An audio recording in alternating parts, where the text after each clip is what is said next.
Do any of you know the percentage of teens who have seen someone be cyberbullied by another person on a social media platform? 88%.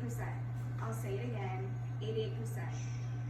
Not many people truly understand the dangers that come with being on a social media platform, so in today's speech, I hope to inform all of you the risks you are taking when participating in social media. The presence of social media is becoming more and more popular, which can be a good thing.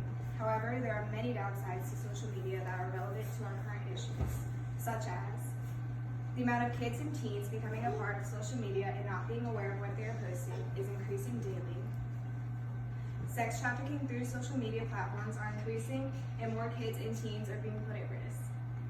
And cyberbullying is becoming more of an issue because all of the access kids and teens have. According to the director of the International Center for Missing and Exploited Children, Alicia Kay said, "Young people are not going to give up their technology. We need technology, it's great, but we need to know how to use it safely." In this speech, I'm going to be talking about dangerous issues such as cyberbullying, sex trafficking through social media, and false advertisement that social media portrays. First, starting with cyberbullying. The majority of kids and teens have some sort of social media platform in today's society.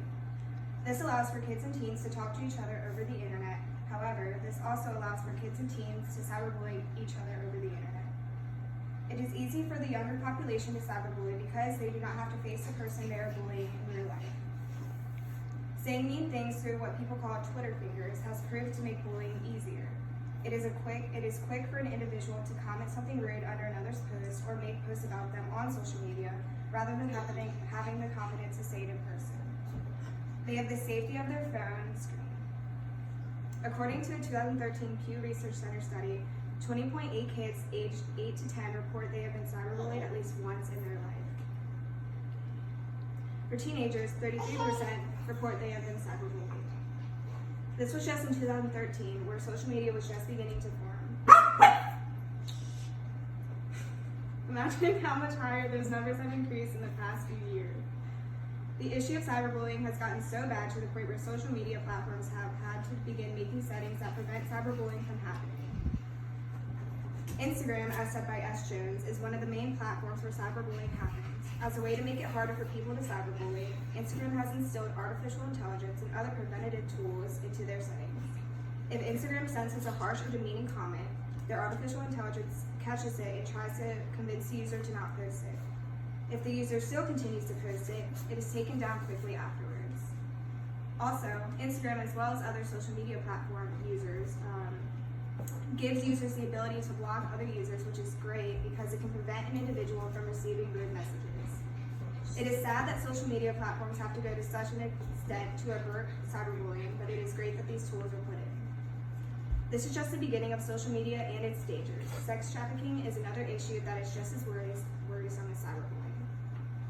Alicia Kay was just 13 when she was abducted, tormented, and raped by a 38-year-old man.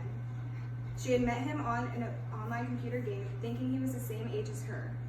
She arranged to meet him in person, which was when that man took his opportunity.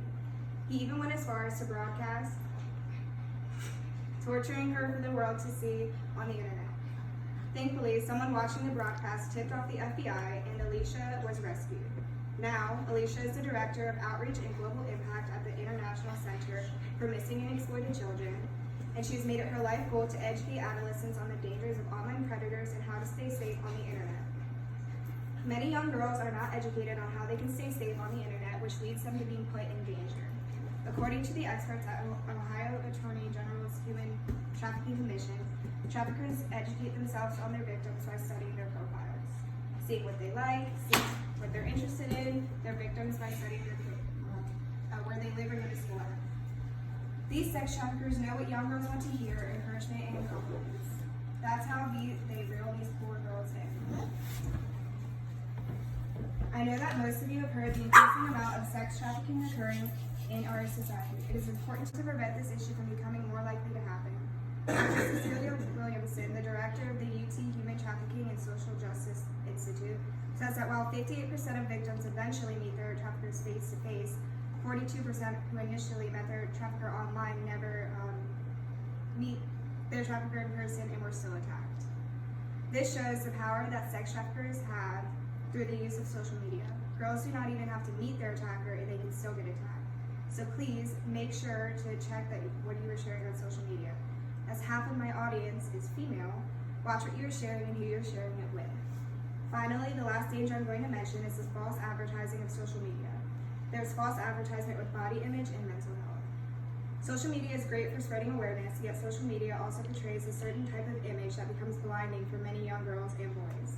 For example, there's a certain body image that social media presents as the perfect body to have. You guys know the body types such as Victoria's Secret models. For most, getting that body type is unrealistic. The media will play said body type up. After the Grammys Awards on February 15th, the US magazine commented on the female's dress and body shape, saying how Meghan Trainor's dress showed off her curves and Adele's dress emphasized her waist. Notice how the magazine commented mainly on their body shape. This is what is being spread in social media and causing adolescents and young adults to feel like they need to look a certain way to be accepted. Apps such as Facetune have been developed that allow individuals to adjust the way their face and body looks. They can remove imperfections and shrink the size of body parts. This is the type of false advertising that social media projects. Individuals will alter their appearance and make themselves look how they want, then post it. Now, others will perceive that false look and think they look a certain way. This is not the only false advertising on social media. Individuals will appear to make their life happy and fun, yet they're actually struggling mentally. According to college student Maddie Rosencutter, nothing is 100% real on social media, but we all look at it as it is. The constant comparison to unreal standards on these sites are really damaging. Even with my own friends, they post on their social media showing that they're having a great time in college. However, once I talk to them, it turns out they're actually struggling with anxiety and depression. Those that don't know them personally like I do would never think they're having those issues because of how they portray themselves. This can lead many to not getting the help they need or a twisted mindset of what they need to achieve. Now that I have discussed some of the different dangers of social media, I hope you have learned about the specific risks of cyberbullying, sex trafficking, and false advertisement. Adolescents are succumbing more and more to cyberbullying.